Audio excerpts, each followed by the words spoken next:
नमस्कार साथियों।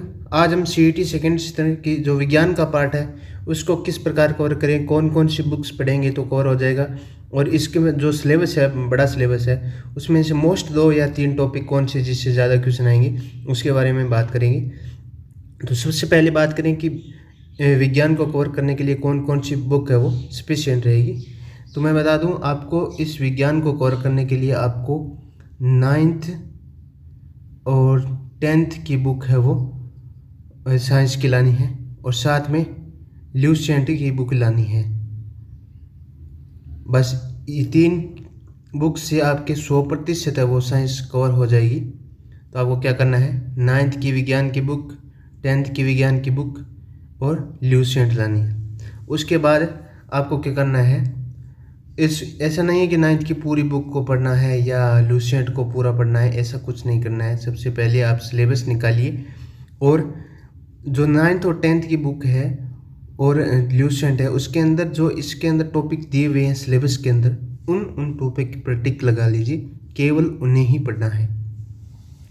जैसे 9th की किताब 10th की किताब के अंदर ये परिवर्तन है वो रासायनिक व भौतिक परिवर्तन बहुत अच्छे तरीके से दिए गए हैं। ऑक्सीकरण, अपचयन और उत्प्रेरक, यहाँ से क्वेश्चन उत्प्रेरक के से एक क्वेश्चन बनता ही बनता है, ज़्यादातर उत्प्रेरक से बनता है। उत्प्रेरक अच्छे से आप कर लेना, और उस किताब में भी अच्छे दिए हुए हैं, और ल्यूसेंट के अंदर भी अच्छे दिए हुए हैं। धातु व धातु के सामान्य प्रयोग है, जो दैनिक जीवन में आ रहे हैं प्रयोग, उनमें से कुछ क्वेश्चन पूछे जाते हैं।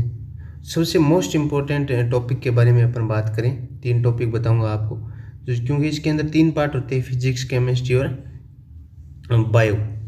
तो इसके अंदर सबसे पहले मोस्ट इम्पोर्टेंट टॉपिक के बारे में बात करें तो यदि केमिस्ट्री के बारे में बात करें तो ये टॉपिक है जैसे कार्बन व कार्बन के महत्वपूर्ण यौगिक। उसमें हाइड्रोकार्बन के अप्रूव है जैसे फ्लोरीन, फ्रियोन और CNG, बहुलक, साबुन व अपमार्जक। साबुन व अपमार्जक से 100% क्वेश्चन आता ही आता है, और बहुलक से भी 100% क्वेश्चन आता है, यानी यहाँ से क्वेश्चन आएगा। और केमिस्ट्री के अंदर टॉपिक देखें तो ये मोस्ट है, और ये आपको ल्यूसेंट के अंदर बहुत अच्छा मिल जाएगा।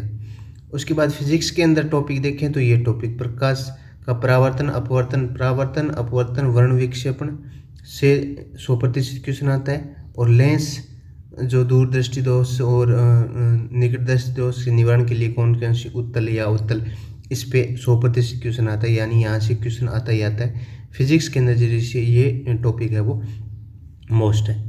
अब बायो से ज़्यादा सबसे ज़्यादा क्वेश्चन आते हैं, तो बायो में 2 टॉपिक बताऊंगा, उन्हीं में से क्वेश्चन आएगा आपके।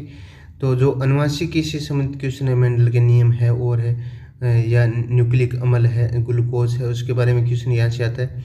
और पर्यावरण अध्ययन, यहाँ से 2 से 4 क्वेश्चन आएंगे आपके। ये बहुत मोस्ट इम्पोर्टेंट टॉपिक है RSMB के नज़रिए से। यहाँ से प्रत्येक में आपके क्वेश्चन देगा, जैसे पर्यावरण अध्ययन से संबंधित, पारिस्थितिकी तंत्र से ज़्यादातर क्वेश्चन बहुत आते हैं, और पारिस्थितिक ऊर्जा का जो जाल वगैरह होता है उसमें भी, और जैव पेटेंट नई किस्में होती है पेटेंट की, वहाँ से क्वेश्चन बहुत ज़्यादा आती है। तो इस टॉपिक को आप अच्छे से कर लेना, यानी 4 टॉपिक जो कार्बन, केमिस्ट्री में कार्बन का महत्वपूर्ण यौगिक, प्रकाश का परावर्तन, अपवर्तन, दूरदृष्टि दोष और निकट दृष्टि दोष, और अनुवांशिकी से संबंधित मेंडल के नियम है, गुणसूत्र है उसके बारे में, और पर्यावरण अध्ययन, इन 4 टॉपिकों में से बहुत लगभग आपके क्वेश्चन, यदि आप कुछ नहीं पढ़ना चाहते हो तो इन 4 टॉपिकों को पढ़ लीजिए। उसके बाद क्वेश्चन देखें तो रक्त समूह में से 1 या 2 क्वेश्चन तो आ ही जाएगा, और सरल क्वेश्चन आएगा। ये सरल टॉपिक है, और हर कोचिंग सबसे पहले यही टॉपिक करवाती है, तो इसको भी आप पढ़ लेना। और पादपों का आर्थिक महत्व ये आपको दिए होंगे, तो आप ल्यूसेंट किताब और ले आइए, और उसके अंदर टॉपिक लगा लीजिए। यदि आपको बहुत कम विज्ञान पढ़नी है तो इन 4 टॉपिकों को पढ़ लीजिए, और बाकी को नॉर्मल पढ़ लीजिए, पढ़ तो लीजिए एक बार, तो आपके कवर हो जाएगा। और इस टॉपिक में यदि आप छोड़ना चाहो तो केवल उत्प्रेरक पढ़ लेना, यहाँ से क्वेश्चन आता है, 100% यहीं से आता है। धातु है तो तुम जो मोस्ट धातु होती हैं जो दैनिक जीवन में काम आती है उनको पढ़ लीजिए। बाकी ये 4 टॉपिक है, इसमें से लगभग पूरा कवर हो जाएगा। तो जानकारी यूज़फुल लगी तो चैनल को सब्सक्राइब कीजिए। धन्यवाद साथियों।